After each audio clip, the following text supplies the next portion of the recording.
Sa pagkakataong ito ay gumawa tayo ng mas maraming random questions and answers na inyong magagamit sa pagkuha ng CDE Validation Exam na kinakailangan para sa pagre-renew ng lisensya.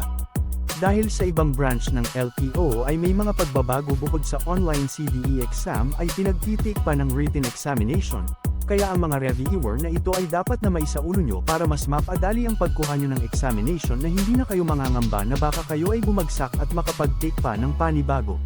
Ilang taon ang maaaring ibigay na lisensya sa isang driver na mayroong traffic violation? Tamang sagot, 5 taon na lisensya.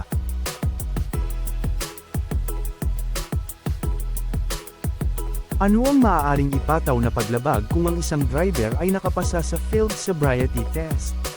Tamang sagot, inisyal na traffic violation.